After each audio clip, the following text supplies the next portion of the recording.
Okay, I begin. Hello, everyone, and welcome back to another episode of the Adrian Tan Show. And today's episode will be exploring the trend of geo arbitrage. Exactly what that is. That's the ability to work remotely while living in a location, of course, with a lower cost of living. As the COVID-19 pandemic has accelerated trends in remote work, more professionals have been able to take advantage of geographic arbitrage to really stretch your salary further. And I really have been investigating and looking into this aspect because personally, I do hope one day when my kids are independent to work to semi-retire in perhaps Thailand, Malaysia. And I was captivated by what I read on LinkedIn. And this happened, I think, last year, if I'm not wrong, when I happened to be in South Korea, where our guest today actually took the opportunity to work in South Korea and to live in South Korea, but to work remotely for a Singapore company. And that guest today is with us, and she is Gabrielle Loh. She is a speaker, international award winning coach who helps business leaders discover their purpose and to build their brand reputation, Christian principles. Backed by 20 plus years of experiences in military, psychology, startup communication, and coaching fields, with postgrad qualifications in occupational psychology, positive psychology, and certs in NLP, MBTI 16PF, and counseling. She currently runs her businesses remotely and could work from anywhere in the world. And with that, thank you so much for coming Hi, onto the show. Adrian. Thanks for having me. I'm glad to be on your podcast. Thank you so much. And as I mentioned, I have trouble pronouncing your name, so I'll call you Thank you. Gabby for short. I was in South Korea when I first read about you being in South Korea. Maybe it was shortly after that, and caught my attention Oh. because I was just there. And firstly, South Korea is usually not the kind of country people may associate with. Of course, us being Singaporean, I think most Singaporean will be looking at the kinds of places like Malaysia. I heard some Indonesia, more so towards Bali and all that. But maybe let's just go all the way back. What actually triggered this thought process? What made you thought about, okay, let me try to live in other countries and try to work remotely So for a the Singapore reason was purely economical. I was actually looking for a place to stay outside from my family home. And because of what is going on with COVID, there was that period where we were all really compressed and living together in a household. And where there were conflicting information of vaccines that really drove me nuts in a certain way because of conflicting opinions. I thought I had to get out of my home for some sanity and some peace of company. mind. So I started looking out for homes to stay in Singapore, and the cost was just astronomical. You are Singaporean, and I wasn't ready. Yes. Still So are, still even are. it's just going to get worse. And I just refused to invest that certain amount unless I want to buy my own property. And that's how I started looking at living and working from different parts of the world. And at that time, the quarantine, what was it that they called?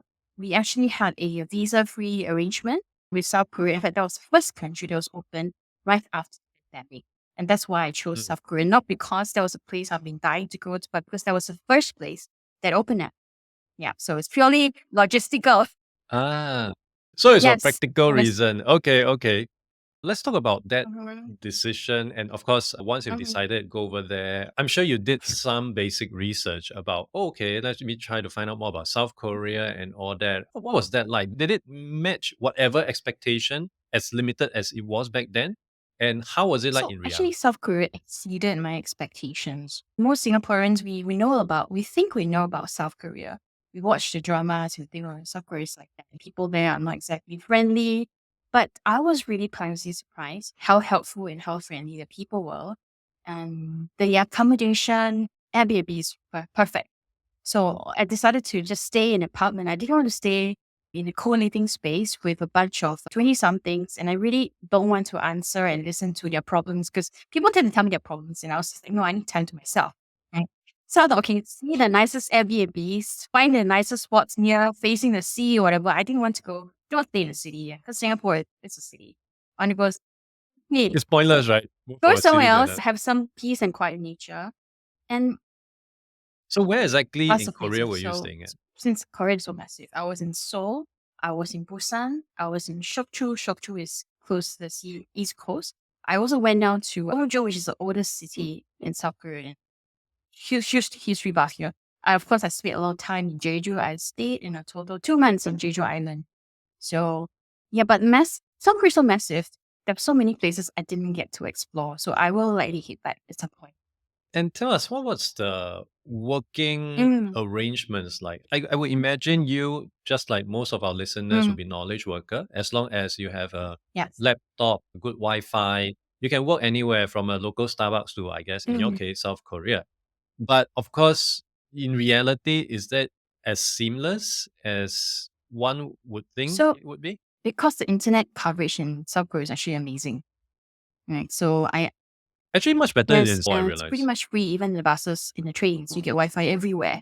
So it's actually easier for me. But on the rare occasion, if I was a cafe that was too noisy, which actually happened once in one of the Hanok areas, I thought, oh no, that was not good. So I actually spent a lot of time working in my apartments than visiting cafes, unfortunately, Adrian, because I was taking a lot of calls and I didn't want my clients to feel that they were talking to me above the noise. So half the time I was in the apartments, and when I had the time in the afternoon, I would head out and do some writing when I was in the cafes. Yeah. And the Hmm, weekends, yeah, it was exploring the country. Lah. I see. So end to end, how many months? How long were you staying in Question, because we Korea? cannot stay there for more than 90 days at one point. So I stayed there for 90 days and during it was I think in spring last year. And then I decided to come back to Singapore. And then, of course, then I went back to Jeju this past for 2 months during autumn. So I chose the not too hot, not too cold season so that the weather is perfect. Awesome. Okay. So let's go into the aspect, of course, the cost aspect. Everyone want to explore something like this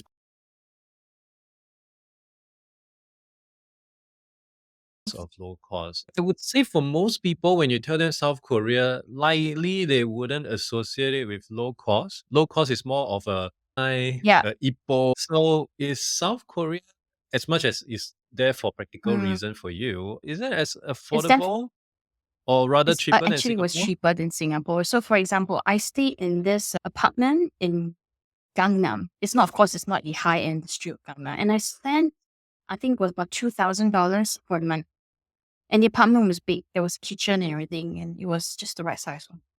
And depending on where you stay in Busan, I stayed in a very nice condominium and I spent less than 1,500 for 3 weeks.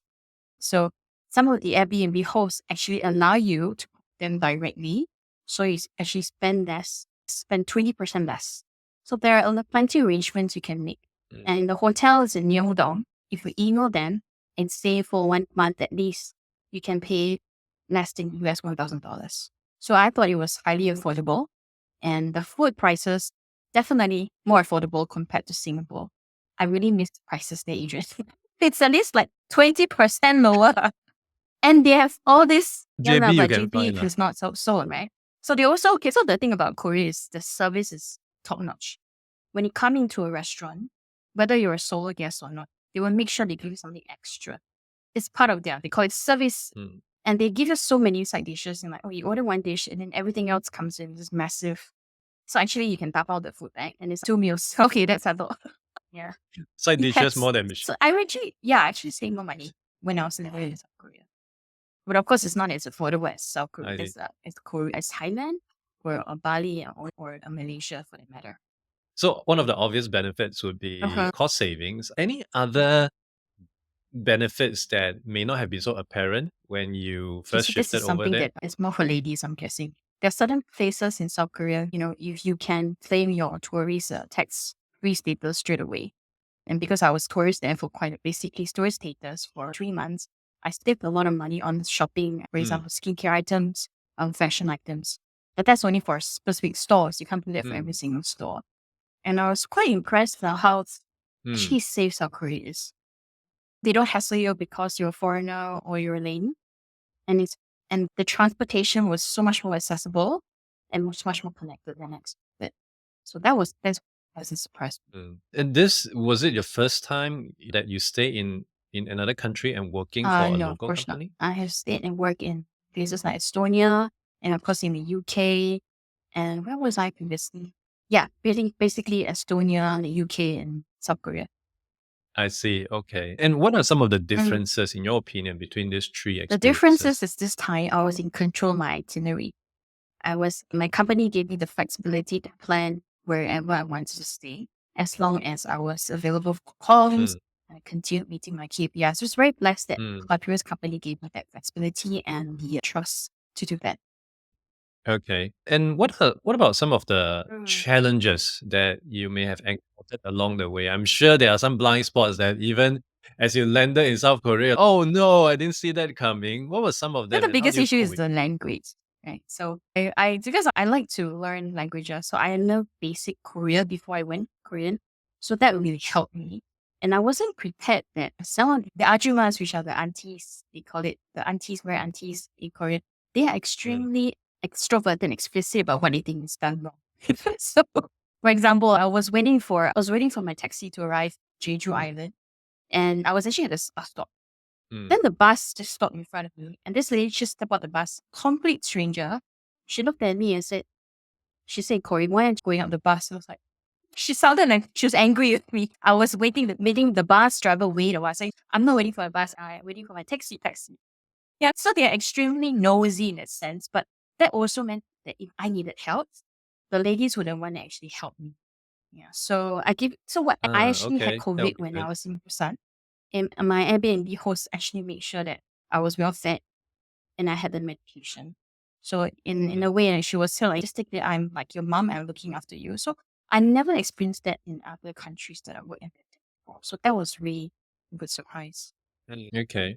And how do you think your experience of Mm. this geo arbitrage has changed your personal perspective on work life, maybe as Mhm. well as travel? Would you recommend it to others who are interested I would in giving only it a go? recommend it if, for example, you are okay to live without your creature comforts. There are people that I know of who Mm. need to sleep in a certain bed, a certain pillow, and eat certain foods. So yes, Need their so total. it's difficult for them.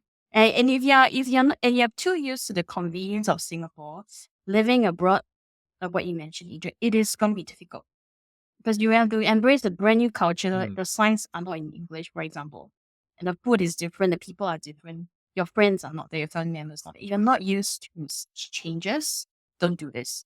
Okay, but you're all up for having adventure. If you're okay to travel alone or with a close one, having a friends to visit you, then by all means do this.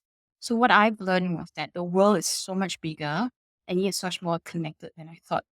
So some people think that if you live by yourself, are you crazy? Why are you living by yourself in 3 months? Some of my friends asked me that. And it's actually that gave me a lot of peace and quiet to be more creative.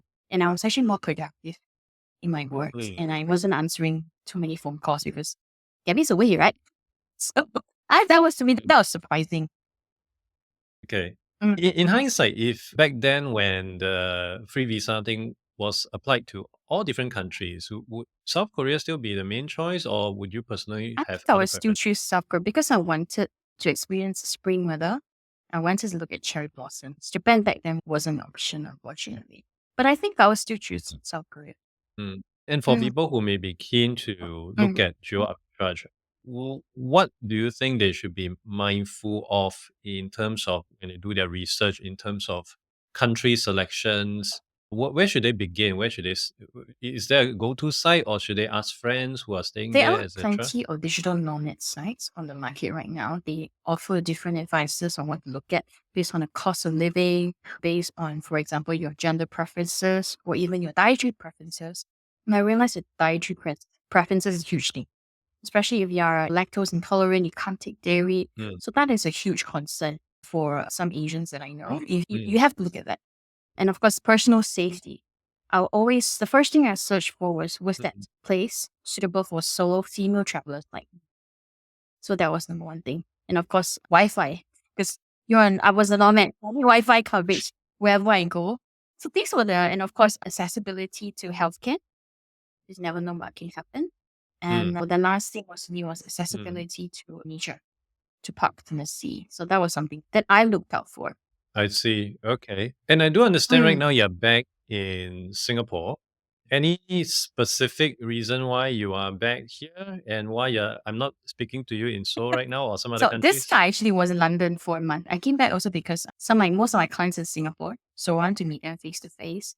And living and Okay. traveling like I did last year was quite costly because in a way I was living on my own for Mm, 5 months, and also because my family members, my parents are older. I cut short my trip last year because my dad had a fall, mm, so I had to come back. Yeah. So depending on which life stage you're in, Mm, if you don't have kids, your parents are not too old, they are healthy, mobile, please go and don't come back if you don't want. You don't need to. mm, But if you have family responsibilities like me and my business is just starting up, I have to be situated and secure, stable in a place. And also because my volunteer commitments I as well with see. church. So I decided to be in Singapore for at least for the next few months. Okay, okay. But I personally wish to try something Mm. like that, but because I have young kids, I think the only time I could possibly try something like that is when my youngest is independent, which probably would be another 10 years to go lah. Hopefully 10 years later I can share with you how it's but I'm already Mm. doing some research. I have never accounted for self-pay into Mm. the equation Mm. until I saw your post about it. So that's an equation, but I guess I would still perhaps look at more of the Yes. lower cost countries. I Yeah. know Chiang Mai is very popular for people who Mm. wants to retire there. I heard things about Hua Hin, I hear things about Mm. people as well. Still toying with the idea. But one thing I was thinking about was to go Yes. there for a trial Yes. because you wouldn't know, right? Whatever you read on paper may differ from what you Mm. actually experience. So I'm actually planning, hopefully with my wife's blessing, next June, go to one of those locations, Yeah. stay there Why for not? 3 weeks Give lah, it a try.